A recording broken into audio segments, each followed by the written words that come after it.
नमस्कार. Next function is fx is equal to log s. त्याचा आपल्याला f dash x find out करायचं. So definition लिहा.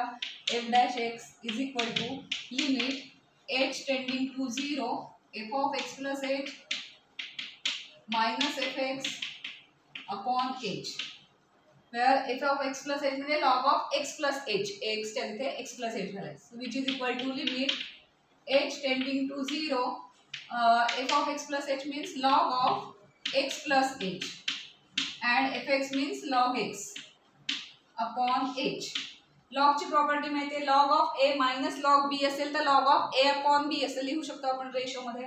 So which is equal to ती property use करणार आहोत. Limit h tending to 0 log of हा a आणि हा b आहे, log a plus b, log a minus log b आहे, so log a upon log b लिहू शकतो. log a plus log b असेल तर log a into log b, log a into b असं लिहू शकतो. So x plus h upon x आणि upon h आहे. सो थोडं सिम्प्लिफाय करूया. इथे हा जो x कारण h आहे आणि इथे 1 plus x आपल्याला हा फॉर्म्युला यूज करायचा. त्या फॉर्म्युल्यासाठी आणायला आपल्याला log of 1 plus x upon x is equal to काय असतं तर 1 असतं. किती? लिमिट x टेंडिंग टू 0 हे आपल्याला माहिती. आता त्या फॉर्म्युल्यात जर आपल्याला ऍडजस्ट करायचं असेल हे, तर त्यासाठी इथे आपल्याला थोडासा जो हे आहे म्हणजे x plus h upon x आहे त्याच्याऐवजी डिनॉमिनेटर ह्याचा आपण सेपरेट देऊया आणि काय येते ते बघूया. Means limit h tending to 0 log x upon x means 1 plus h upon x आणि हे अपॉन h आहे.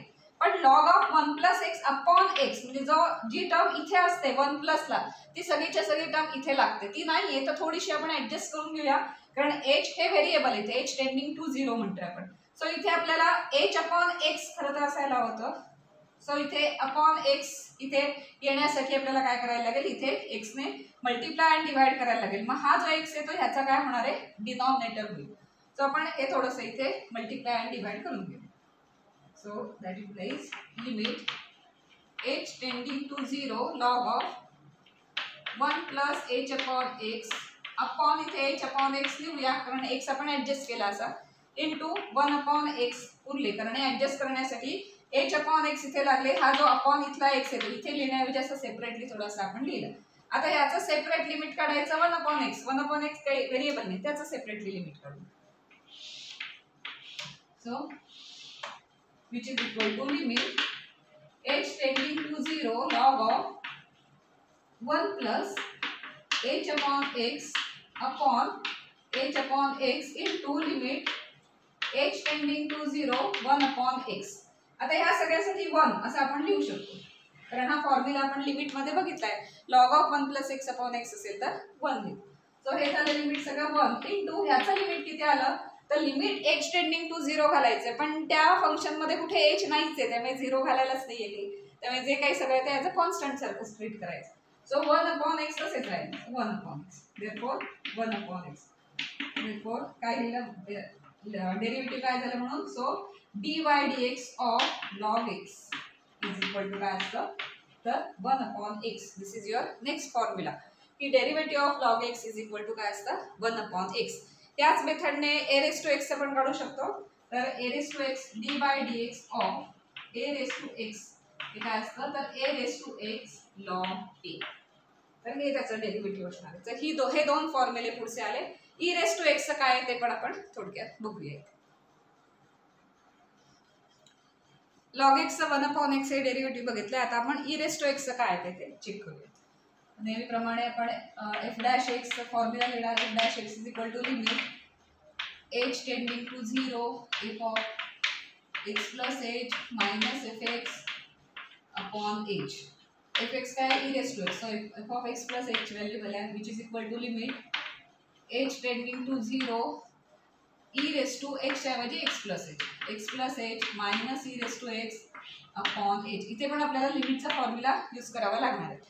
आता बेस सेम असेल तर इंडेक्सेसची ॲडिशन होते. इथे काय आहे की इथे इंडेक्सची ॲडिशन आहे x प्लस h आणि बेस सेम आहे तो बेस आपण सेपरेट करू शकतो. So which is equal to limit h tending to 0 e raise to x plus h लिहिण्याऐवजी e raise to x into e raise to h असं लिहू शकतो ना. बिकॉज बेस सेम असेल तर इंडायसेसचे ॲडिशन होते माहिती आपल्याला. Minus e raise to x upon h. आता न्यूमरेटरमध्ये काय कॉमन आहे का बघा. इथे ई रेस टू एक्स आहे, इथे ई रेस टू एक्स आहे, त्यामुळे ते कॉमन म्हणून बाहेर. So which is equal to limit h tending to 0. E raise to x common आलं, न्यूमरेटरमध्ये राहिलं uncommon e raise to h -1 आणि डिनॉमिनेटरला एच आहे. आता ई रेस टू एक्स आपण सेपरेट घेऊया आणि e raise to h -1 upon h साठी फॉर्म्युला आहे, त्याचं लिमिट सेपरेट घेऊया. E raise to x derivative सगळ्यात सोपं आहे, काय येईल ते बघूया आता आपण. So limit h tending to 0 e raise to x separate घेऊ into limit h tending to 0 e raise to h -1 upon h. ह्या उरलेल्या सगळ्या टर्मचं वेगळं, कारण मल्टिप्लिकेशन मध्ये ना ई रेस टू एक्स इकडे घेतलं त्याचं सेपरेट लिमिट आणि ह्या सगळ्या टर्मचं आपण इथे सेपरेट लिमिट घेऊ. पण या सगळ्या टर्मसाठी काय फॉर्म्युला आहे, याचा आन्सर किती येतं 1 आणि limit e raise to x फक्त राहिलं which is equal to limit h tending to 0 e raise to x. पण इथे एच टेंडिंग टू 0 म्हणजे एच हे व्हेरिएबल आहे, एच ची व्हॅल्यू 0 करायची पण इथे एच नाहीच आहे म्हणजे कॉन्स्टंट सारखंच झालं. So which is equal to e raise to x. म्हणजे ई रेस टू एक्सचं डेरिव्हेटिव्ह काय आलं तर ई रेस टू एक्स. दोन फॉर्म्युले अगदी सोपे आहेत. Derivative of x is equal to 1 ते येतं आणि derivative of e raise to x is equal to e raise to x. त्यामुळे काही पाठ करायचीच गरज नाही. सो याचा डेरिव्हेटिव्ह आला d by d x of e raise to x is equal to e raise to x. त्याचं सेमच राहतं डेरिव्हेटिव्ह. त्यामुळे पुढचे 3 फॉर्म्युले आपण बघितले, त्याच्यात 2 फॉर्म्युले आपण इथे डिराईव्ह केले, एक फॉर्म्युला तुम्ही तुमचा डिराईव्ह करू शकता. So d by d x of log x बघितला होता आपण 1 upon x and d by d x of a raise to x असेल तर a raise to x log a. So a raise to x असेल तर मात्र a raise to x log a असं त्याचं डेरिव्हेटिव्ह आहे. पण ई रेस टू एक्स कुठे डायरेक्ट आला तर त्याचं डेरिव्हेटिव्ह तेच राहतं ई रेस टू एक्स. तर हे फर्स्ट प्रिन्सिपल यूज करून तुम्ही अशा पद्धतीने फॉर्म्युले डिराईव्ह करू शकता.